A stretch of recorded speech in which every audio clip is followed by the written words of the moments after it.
Welcome to the Mystery of Life. I'm Jo. And I'm Jonny. And today we're asking, what caused the New England vampire panic? Let's talk vampires. Let's do it. We have discussed vampires a little bit in the past, Dracula episode mostly, but that was very different, let me tell you now. First of all, it's fictional. This is something that happened in real life, vampire or not. Well, the vampire bit didn't happen, but yes. You're already ruling that out. I love a good vampire. And the only thing that this did make me think was, I wonder, this was obviously the 1800s, which obviously I'm going to get into in a second, but I don't know how we went from this to sexy vampires. So that's just something I want to keep in mind as we go through. I believe that was the Dracula film that kind of started the sexiness off. He wasn't particularly sexy, but he could hypnotise women, so there was a lot of sexy scenes. I don't really find Dracula sexy. People like being bitten. Vampire in a cape, that's a strong look, but not so much like, not the whole like glittery Twilight. Oh, no, they can fuck off. That's a different kind of... They can fuck off. Right, okay. So, a lot of cultures and countries did have a version of a vampire or blood-sucking undead type creature, we'll go with. And a lot of these tend to originate from sort of the undead digging their decomposing corpse up out of their graves. And ultimately, like that would be quite gross, you know. This is not that. I'll tell you now, this is a different type of vampire. And I'm going to start by telling you the story of the Browns. That's not the common type of vampire. No, but most of them started with a zombie in most cultures. But most of the time they had to get themselves, even if it was just once, they had to get themselves out of their grave. They just get turned. Oh, no. Even in Buffy, they would come out of their graves. Oh, no. Not all of them. It depends how you were turned. It's just a matter of, like, get bit, die, turn. Or not even die. Like, they can kill you or they can turn you. Yeah, I think that depends on the storyline, but they're definitely, I mean, certainly going back to its origins, you know, they had to die at some point, even if it was the first vampire. Well, yeah, but it doesn't mean they got to the stage of funeral and burial before it turned. Oh, no, most of them originate there, so. Not modern ones. Okay. Anyway, I'm going to start with the story of it's not that anyway, so it doesn't matter. So I'm going to start with the story of the Browns. And this was in Exeter, Rhode Island. George Brown was a farmer, and we are year 1884.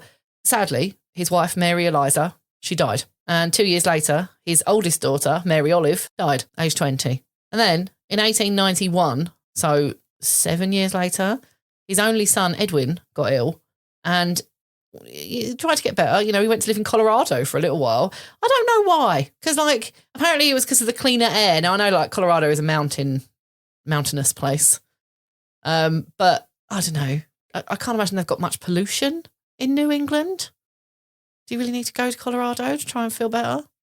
Found that to be an odd thing. Surely just the trip was like troublesome. Well, not in the 1800s. It wasn't like they were backpacking. They had no, but like if you're unwell, you don't even want to drive, much less get on a horse. Yeah, but like sometimes like being out in the hills and you don't know how far away is New England from whatchamacallit? I don't know. I mean, I don't know what method of transport he used. I'm assuming not plane or car, so could have been next door to the border. You never know.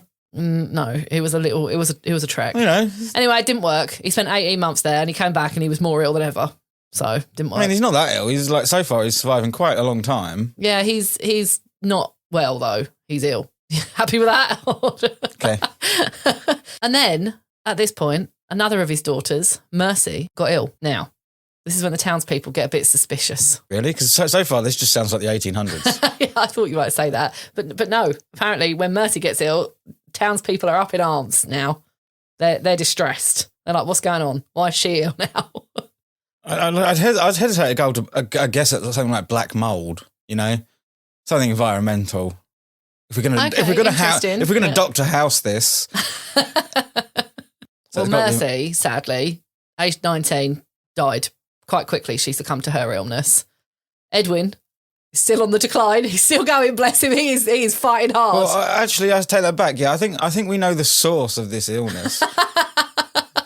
Or do you think it's Edwin? Yeah. The townspeople disagree. They demanded that Mary, the wife, or Mary, the daughter, must be exhumed to see which one of them it was. And by which one of them it was, they theorised that, in fact, they were sure that the undead were returning to feast on the living, and it must have been one of his family members. They were going to wipe out the whole family and then move on to the neighbours. You look confused. Well, it's just quite a leap, isn't it? My family's quite sickly. Yeah. No one's accused us of being vampires. No, but you're poorly a lot of the time, but I don't get poorly, so you're not infecting the rest of us. See, I don't know why these simpletons got to vampire. Like, has anyone else been dying? Well, it's funny you should say that. Because they've got to be primed for this, because this is a hell of a jump to like, oh, that man's a bit unlucky he's fat. Because where do you jump? How do you jump? Like, I'd be like, oh, this is weird. Well, but where do they get who went?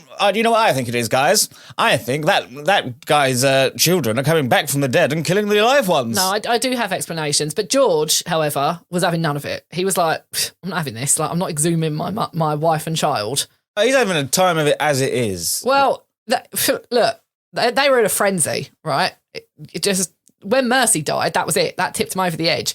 Poor old George and the local doctor eventually caved to pressure, and Mary Eliza and daughter Mary Olive were exhumed, and all they found, shockingly, was bones. Because, they've been dead for like 8 years at this point. So I'm guessing they're like, well, this is no evidence that this is them. This could be anyone. They're like, well, okay, it's probably not them, right? So then they decided it must have been Mercy, even though she was the third one to die. She was like the one that started this. No, so the wife is Mary Eliza. Yeah, but you said Mercy was the last one to die. Most recently, yeah. So she was the one to start the kerfuffle. They were the one that, she's died, it must be someone else doing it. And now that she... Well, they thought that their idea was that Mary Eliza or Mary Olive were doing it from beyond the grave. Mercy dying was like the tipping point. Right. But when they found only bones in Mary Olive and Mary Eliza's grave, they were like, right, well, it must be Mercy, who's only been dead for 8 weeks at this point. And she's in a tomb in the local cemetery because they had to wait for the ground to unfreeze because it was too hard to get up and bury her. We're in New England in the winter. I get it, it's tough. They had no machinery. Well, it might have been weather by that guy when it may have been better weather in Colorado. Oh, maybe. Yeah. Perhaps. So they go and have a look at her. They go and get her. She's not technically exhumed because she's not really buried yet, but they go to the tomb and they open her coffin, and her face was said to look flush. She had turned in her grave and her heart and liver had blood in them. It also appeared as if she was full. But of course we know now that dead bodies bloat. But at the time, it was like she's been feeding. Like they were not happy about this. The townspeople at this point are beside themselves. They're like, right, it's her. Surely they've gone batshit at this point. I was reading this thinking, how did we get here? And as I say, I've got an explanation in a minute, but I read this the same as you're hearing it. Like, how have we gone from poor man is losing all of his children, which, like you say, it's fairly common in the 1800s, probably slightly better than it was in like the 1500s, but still not today's standards. No. Now, obviously, she was a vampire. That's what they came up with. Wasn't the doctor like, guys, that's just what a body does? Yeah. The doctor was like, like she's fine. Like this is, Now, bear in mind, though, they didn't know as much about dead bodies as we do now. So he probably wouldn't have been able to say that she was bloating because of... We don't know. We can't say that. Well, I do have some evidence about where we were medically, but they didn't believe that bodies were actually rising from the grave, more that there was an evil spirit in the bodies of the dead that were coming back and feeding on the living. So they're very superstitious. These guys want to be terrified. Like every time it doesn't fit, they change in it. I don't know why they want to be so scared. Let's bear in mind this is only like 200-300 years after the Salem witch trials as well. So I know England's got a lot going on in a very short period of time. I don't know why they want something to fear so much. Well, they decided that the solution to this was to burn Mercy's heart and liver. And there's a question mark as to whether or not her lungs were burned as well. So make of that what you will.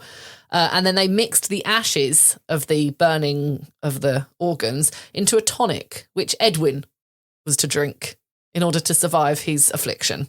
Sounds like Edwin's going to die. He died 2 months later. Age 22. Yeah. But he'd been ill for a really long time. So whatever he took didn't help. 3 years later, 2 more of George's daughters died, Anna and Jenny, aged 24 and 17. Oh, there is something congenital or something. And 4 years after that, Myra died, aged 19, leaving just Hattie and George. Who's mothering these? George, I guess. Or Hattie, because she's the last woman. I don't... They were teenagers. Mother died? Yeah. She'd had all these children first. Oh, okay. I thought that there were new children. No. They would have been like, I guess the youngest one was like 19 or so. So I guess they would have been like. Oh, 9. They lived a good life for the 1800s. Yeah, so it's fine. So Dad just looked after him, I guess, once Mum went. Now, Mercy was the last one of the so-called vampires to be exhumed in New England. At least she was the last one documented. They think there's actually a lot more of this that went on them that was actually written down. Oh, this probably spread all around and they were all getting hype about it. Well, I thought perhaps they'd learnt their lesson. I thought the fact that Mercy was the last one and Edwin still died, maybe they were like, right, and then all the other kids died as well, even though they'd done their little ritual thing. But no, they think it carried on. She's the last documented one. Her grave is actually very popular. They've had to bolt it to the ground because people kept stealing it, which is, I think, says more about modern people than it did about them. So, yeah. But it was thought that the cause of death of all the family members, apart from Hattie and George, because, of course, they lived till they were old. You got any thoughts? You thought black mould? Something environmental. I don't know, it might be congenital, but I doubt it. Well, they all died around the same age, so maybe congenital. Let me just tell you that this was the end of a long, long, long 100 years of people doing this shit in New England. So they weren't the only family that were dying. Like Black Plague, wasn't they? Tuberculosis. Oh, for fuck's sake. Tuberculosis, it was pretty horrible. But in the 1800s, it was known as consumption. Yeah. And it had an 80% chance of death. So it makes sense that it wiped out nearly all of the Brown family. Yeah. And it makes sense that little boy was just sat there giving everyone consumption, not dying from it. Pretty much, yeah, because a lot of people telling this story say that the reason they were so freaked out is because they didn't know what tuberculosis was. That's true in the sense that it wasn't medically treatable or understood, but they knew it was a scary illness and they knew it was called consumption. So there were doctors going around diagnosing it. It wasn't as if it was this, like... It was just kind of, yeah, that's consumption, you're fucked. Well, yeah, but I get why people would be scared of that, a disease that no one can cure. I mean, hello, we've just been through... But I get that would induce fear. But surely, after 100 years of doing this, you would think it's just a knowledge illness. Progressed extremely slowly for a very long period of time. Well, it was 1954 when they got the vaccine. That's the BCG vaccine, the one that gives you a little scar in year 10 in the UK. Do you know they don't give that anymore? And we've eradicated the disease. Although millions are still dying from it every year, but I guess that's like normal. But apparently it's only given now if you're in an environment where you're around it a lot. No, it's not in this country, millions aren't dying from tuberculosis. No, worldwide. But it can take quite a long time to kill you, which is why they think people were kind of frightened because, first of all, it was airborne, which they didn't realise. So when this first started in like the 1800s, I think it probably started before then, but when the vampire thing started in the early 1800s, they didn't realise that just by sitting in a room with someone night after night after night, you're more likely to get it. And it was a bit like a cold in the sense that like some people would get it and some people wouldn't, because George didn't. He was obviously around his whole family and he was fine. And some people it could like sit latent in and didn't do anything. So people were a bit confused and then some people would start to get better and then die. So you can see why like superstition kind of crept in. Yeah, you can see why that's the primer. That's what's got them ready to be terrified. I think it's a really good example of a much wider thing that I always say is that when you look back in history, that people are just trying to, especially with religion, they were just trying to understand the world around them with the knowledge that they had. Yeah. That's what I mean. It's weird, isn't it? Because obviously Edwin took 2 years to die and Mercy took a matter of weeks, a couple of months. With a lack of basic medical knowledge, they reverted to spiritual. And when it's something good, it's the God, and when it's something bad, it's a demon or some sort of... Did they actually say the words vampire? Well, apparently that was the media that said the word vampire. And when Mercy's body was exhumed, there was a reporter there and it like spread far and wide and it was very sensationalised. For them, it was an evil spirit. So the term vampire was very much a media thing and is something that we've even continued. Because I mean, the fact that I've even said vampire panic, it's gone on and on. But really, it's nothing to do with that type of vampire. It was evil spirit and it was very much like a media thing. So even then, the media are making this worse. I mean, it sounds almost like a Simpsons skit, like when the town folk run around doing something stupid together. But that's exactly what happened. And the ideas keep getting stupider and they keep all following as a group. Yeah.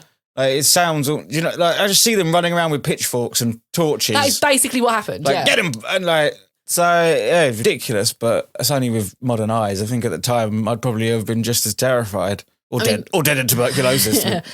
Mercy's story gets reported most often. She's the kind of most popular version of this, and it sometimes gets a really kind of folklore, scary, creepy way. Like, was she a vampire? Was this it? You may even told find with, scary music, but honestly, even I can't buy into this. You may even find that it's happened very rarely. No, it didn't happen a lot. And I'm going to tell you a couple of other ones. I was just going to say that maybe like the story spread more than the actual thing doing it. The media were definitely so like making people were this just worse. retelling a story, so it made it seem like it was prolific, where it was just a few isolated cases in between. Yeah, they reckon they've now found between 80 and 100 confirmed ones, but they reckon there's loads. Because in New England, I've not been, so I don't know how true this is, but from what I've read, there is just little plots of historic grave sites just around.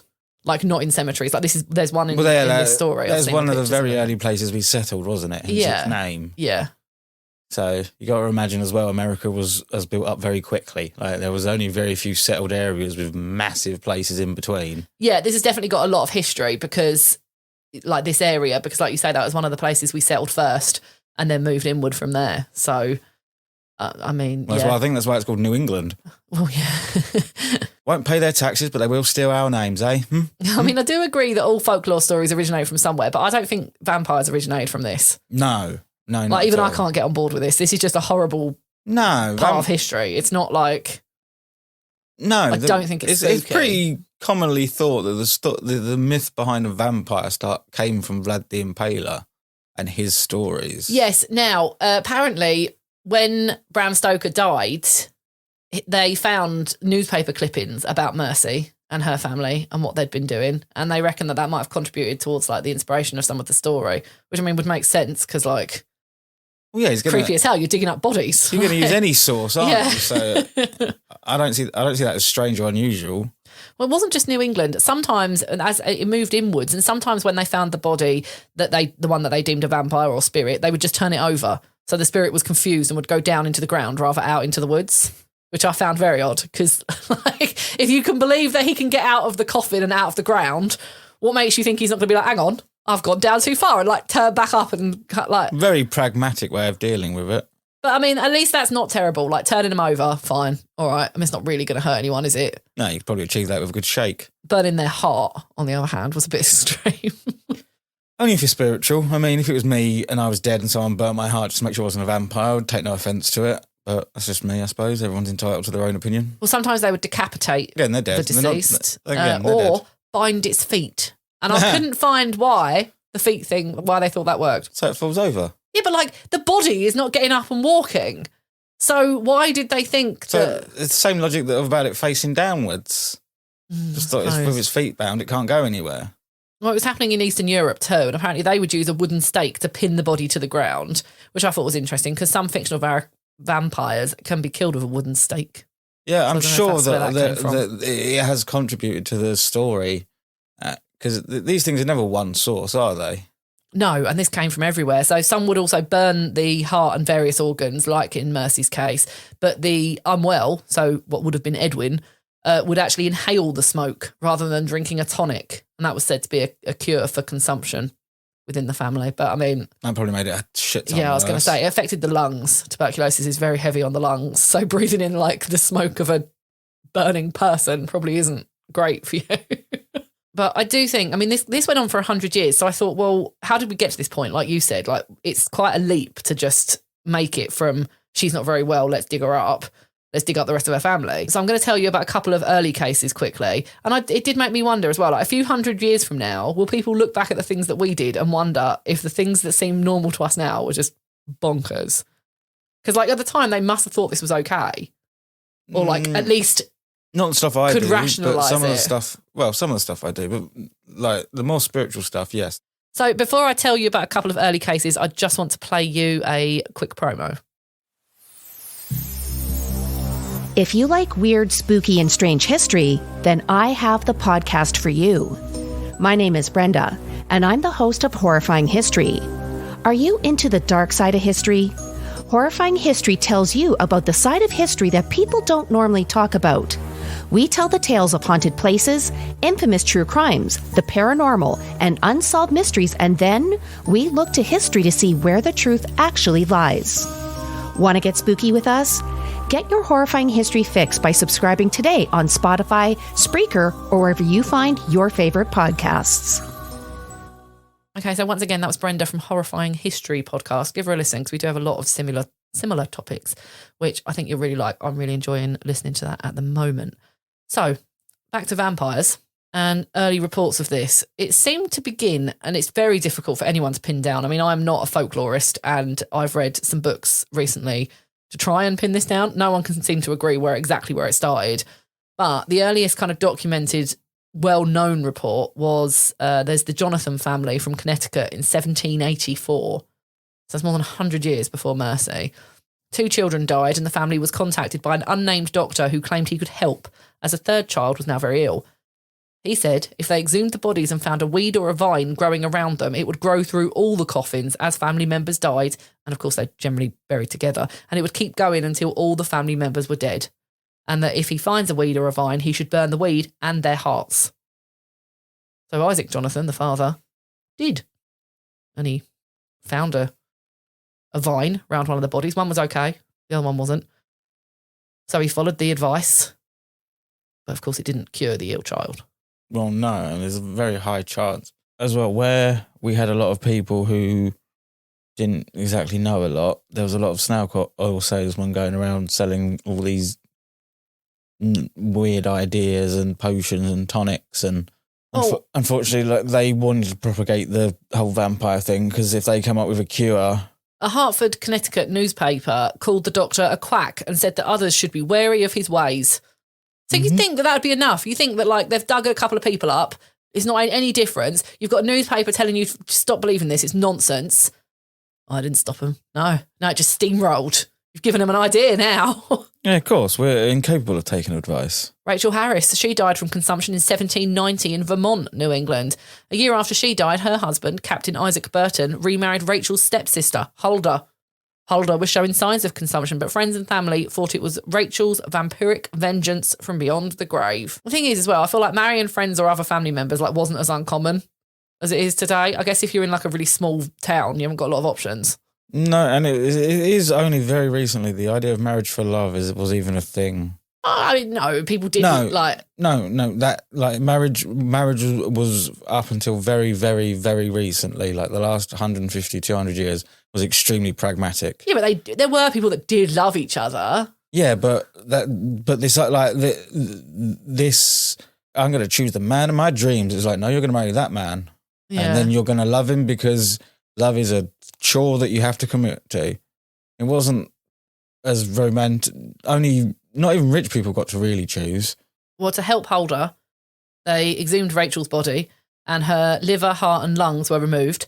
They burned them on a blacksmith's forge, and there was a large crowd, said to be hundreds. So you're riling the people up now. This is why, as much as I hate it, we need Love Island. What? Keep these idiots entertained somehow. Stop this shit happening. That's why television was invented, to stop this kind of shit happening. Well, it didn't work. Huldah didn't feel any better and died a couple of months later. So then they decided that Rachel must be a witch. But I feel like, have they not learned? Like, they're only just past, all right, a couple of 100 years past the Salem witch trials. Yeah, they're not past the idea of witches, though. These guys are idiots. You're not going to get me arguing on that one.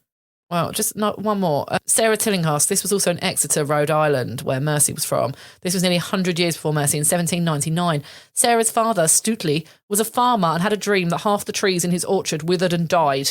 Shortly after this, Sarah got sick and died. She was one of 12 children. Another child then said they were seeing Sarah come back at night and sit on parts of their body, and it hurt. And that daughter quickly died, followed by 4 more children. Then the mother and one of the sons said that they were seeing visions of Sarah too. They shared this with their neighbours. There's your problem. Collectively, they decided the best thing to do was to dig up Sarah. So they dug up Sarah. And this was, like you say, like the whole pitchforks pointing thing. Like I guess it's just panic that all your kids are dying. You want an explanation and a way to stop it. But this mentality still annoys me today. I've got to be honest, the whole villagers thing. Like, I think I've mentioned it on here before. I'm part of a Facebook group for the community, and I fucking hate everybody in it. But I can't leave and I can't look away because I also want to know what's going on.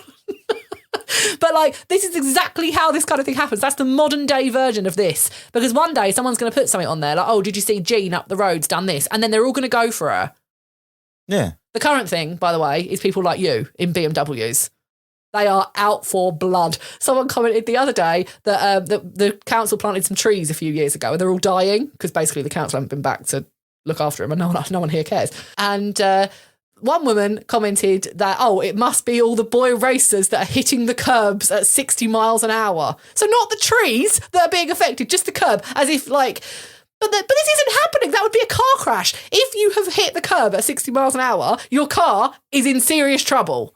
Also, it's not possible to get to 60 mile an hour on our state. It's not. There's cars everywhere. There's parked cars everywhere. This is not a thing. I've tried. They are all riled. I know. I can imagine you've tried. You're exactly the kind of person that they're going to come up with their pitchforks. You're talking like without like really like shitting your pants. You're talking like 45 max around here before you get. Well, that's if you're lucky. That's if you're on a really good day where there's not a lot of cars around and have a good car. But yeah, they make up these situations. The same reason why they got a speed limit on the A10 now, because of all these boy racers. They make it up in their head. But the reason I bring this up is because that is the modern day version. They're creating a problem that isn't really a problem. Like someone once saw one person drive fast at night in a car that looked like a BMW. And now all of a sudden, the Audi and the BMW drivers of the estate are the devil. And you're all driving super fast. Well, yeah, I definitely know one time they were talking about me because I drove past and a woman actively went, slow down. Yeah. And by the way, I'm not suggesting that speeding is a good thing, but it's just, again, my whole point about this is that is the modern day version of this. You can imagine back in 1799, they're all at the town meeting talking about what to do about the family that are all dying, worried that their family's going to be next. So anyway, they dug up Sarah. And they also decided that the most natural thing to do was dig up all the other 5 children that had died, even though no one was having visions of them. Sarah, who had died first, was the least decomposed. So this sent them into a complete frenzy. It seemed like her hair and nails had grown since she was buried, and there was fresh blood in her heart. Her heart was therefore removed and burned on a rock. After this, the visions of Sarah supposedly stopped, but a lot of reports say Sarah wasn't too happy about what had been done to her body, although I couldn't find anyone that had elaborated on that, so I don't know. Maybe she haunted them. That I could get on board with. Because this is the kind of shit you're going to haunt people for. Yeah, I mean, there's a lot that goes into decomposition. There could be many reasons why she was slower, but... Well, the mum actually got better, went on to have 2 more children, but the son did die. So, I mean, it didn't work. I don't know why they're continuing when every time it failed. Well, what's interesting is by the time Mercy died, so 100 years later, they had confirmed germ theory. They understood it. You're thinking by today that they find something and everyone knows about it. Just because a few men in a room had confirmed germ theory doesn't mean that these people in any way knew about it. That's not true, though, because the doctor, the one who said you don't need to do this to the townspeople, confirmed that he was able to find tuberculosis bacteria, although I guess called it consumption bacteria at the time, in Mercy's lungs when he did the autopsy. Yeah, and they still wouldn't listen. Because they haven't got the basics of education to understand what he's saying. Because education was so poor. You think now we get the fundamentals drilled into us. Yeah. From a very young age. They didn't teach science at school. To be fair, even with the knowledge we have, we didn't take any notice. When everyone was told to stay indoors because of COVID, we still went outside and thought we knew better. So everyone thinks they know better and no one trusts the doctor. Because unfortunately, doctors deal with death. So especially at the time, like the doctor was almost cursed. Well, they think it was mostly to help people feel in control. So that even though they knew what consumption was, and even if they knew it was there, they still didn't know how to stop it. You can fight a beast, you can't fight a germ. And I think that's what sucks about the whole pandemic thing, was that we could do nothing about it. We just had to sit and there was no fight. It was just... It's funny you mentioned that because as time went on, they started campaigns to try and control TB because they didn't have a cure or a vaccine until the 1950s. And they would hand out leaflets that said things like, please don't spit in public and please limit overcrowding. Doesn't that feel familiar? That's like 1890s version of social distancing. Yeah, it was more difficult at the time because, I mean, they've only just stopped throwing their feces out of the window, so... I think we were a little bit more advanced than that. Not far, but, you know, hygiene wasn't exactly...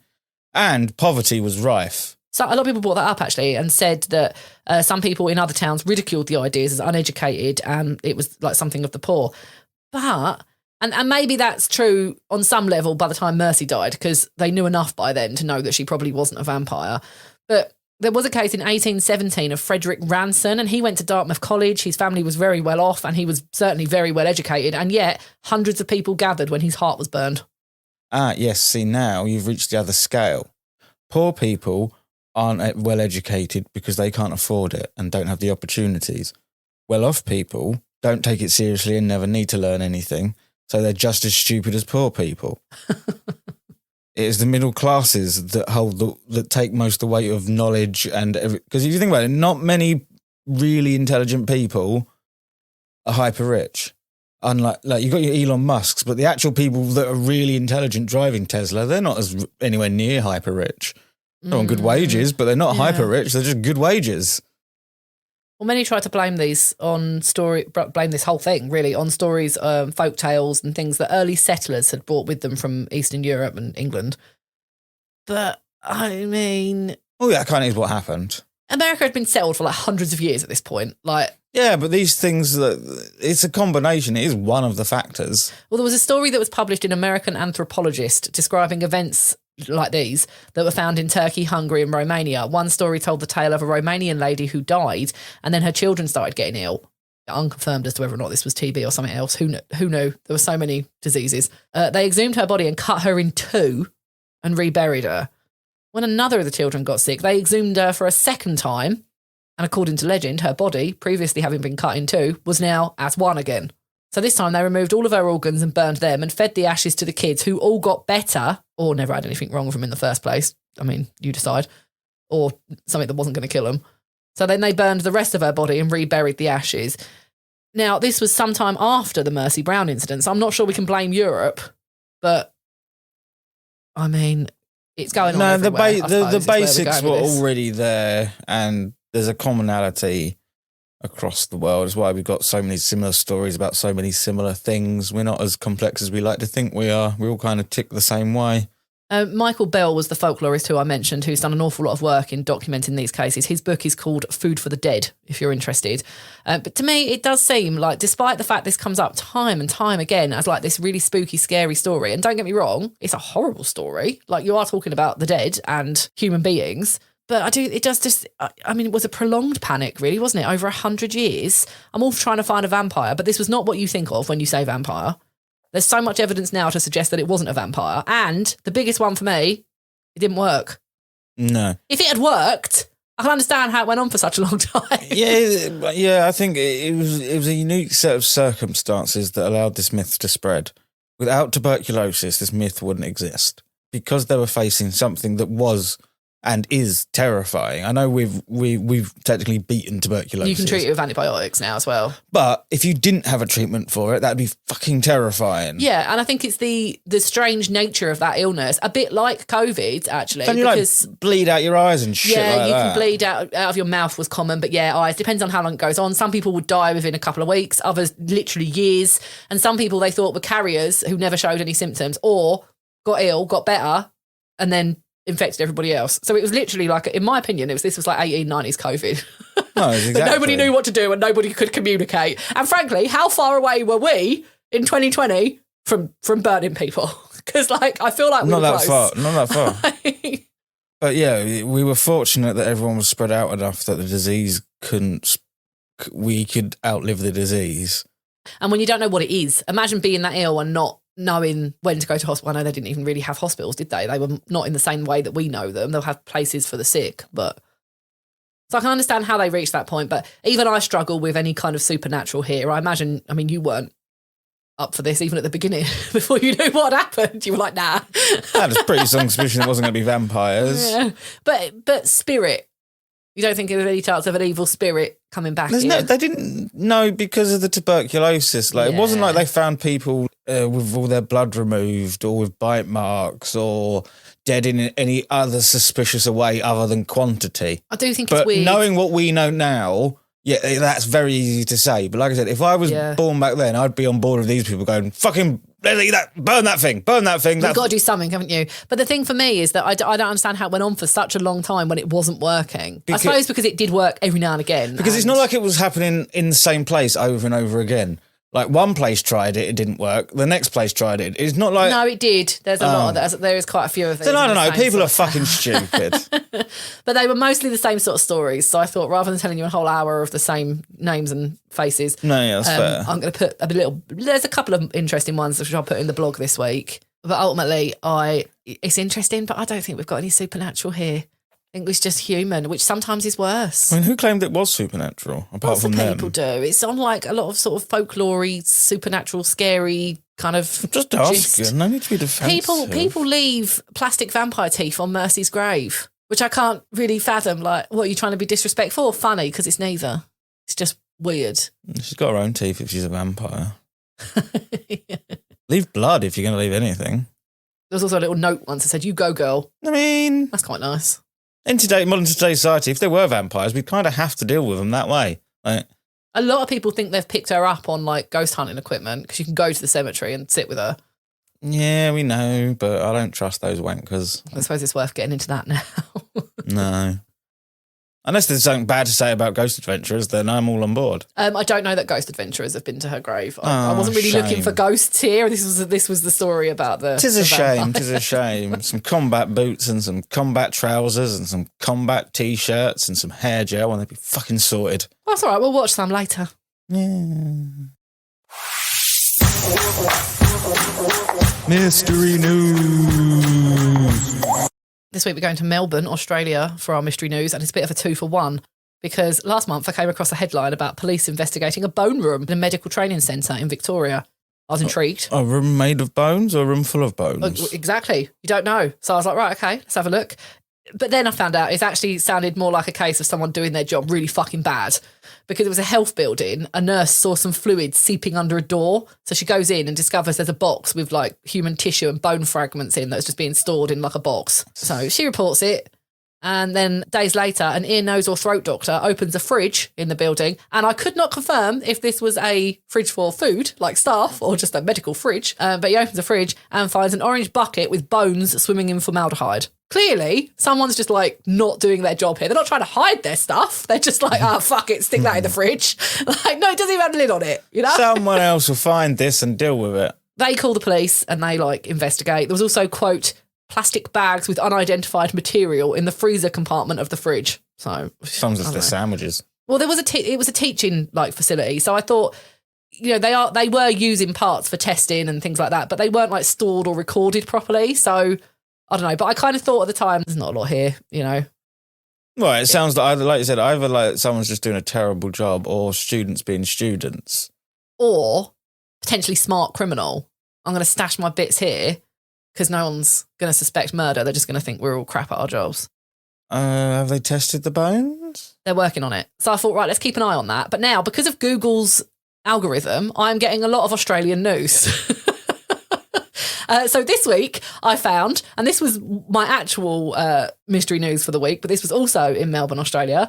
Victoria Police are once again busy with something ridiculous because 65 women who went to Kilbreda College, Mentone's class of 1999, have received condoms and crude letters in the post. Police are trying to find the culprit. Now, all of their addresses were listed in a yearbook. That just feels like a mistake, even in 1999. What feels like a mistake is investigating it. Jesus Christ. Yeah, they're taking it quite seriously. Throw it in the bin. Yeah, I mean, they're clearly, I wonder if they should be working on the bone room more seriously. Because this is like a yearbook is almost public record. But it's obvious that the sender got it from there as well, because they're all Probably a people that went to that school. classmate, that like a nerd that they didn't want to have sex with or something, or Well, some people got more than one letter, and a large number of these went to like parents' houses because, of course, the kids have mostly moved out 20 years later.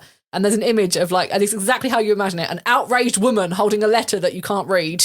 oh, why do they always Saying do that that? my mum was horrified to receive this in the post. And to be fair, we don't know what the letters said. I mean, maybe the letters were like really horrible. But unless you're going to tell us this is a funny story about someone receiving condoms in the post, and they weren't used. They were, Last like, new condoms. last time I checked, you can't be forced to read. Well, someone, in my opinion, has got way too much time on their hands, because to actually write, I mean, maybe you printed them, I don't know, because we haven't seen the actual letter, but like even then, to stuff 65 envelopes, they reckon some people got more than one, so there was up to 100 letters. To do that, to post them, to put some condoms in the envelope, to go to the post box, just like a lot of work. Send a computer virus. Like, what? It's not even that funny.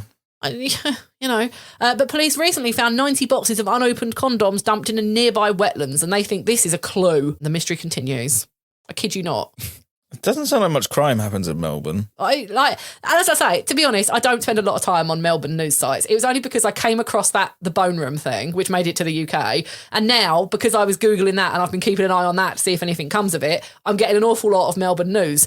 And yeah, I thought just 2 of these things in the same month. This is what Melbourne police are working on. So if you're listening from Melbourne and there's something more serious going on, you might want to have a word because this is what their time is focused on.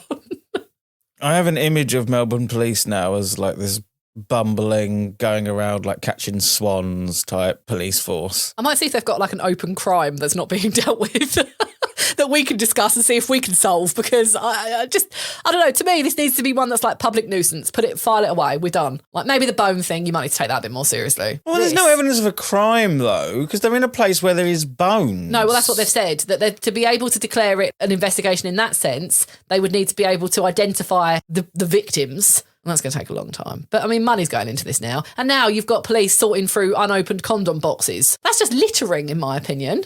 More fly tipping. Yeah, no, there's no evidence they're connected. I mean, why would you buy that many condoms and throw them? Like, you only needed one large pack to, like a few large packs to fulfill his need. He didn't need a crate. Also, why are you sending them? Well, I don't know what the letter said, as I say, but even if it was pervs like are pervs. I mean, you can question why they do things, but they do weird shit. It would make more sense if he was sending used condoms. Yeah, but like people buy people's sweat and all kinds of manner of shit. Yeah, but they're new. They're unopened condoms. Yeah, well, maybe he's saying that you're a whore in school. Maybe you need this. I don't know. Why are you asking me? I didn't do it. I don't know. The mystery continues. I'll keep you updated. For more madcap capers of the Melbourne police, come back next week. Yeah, I'll keep an eye on the situation. Mystery news. If you have any mystery news, a 5-minute crime, a question, or just generally have something to say, you can email us at hello@mysteryoflifepodcast.co.uk or follow us on Instagram at the Mystery of Life Pod. There is just a few days left to enter the giveaway on Instagram if you haven't already. And we'll be back next week. Goodbye. Bye.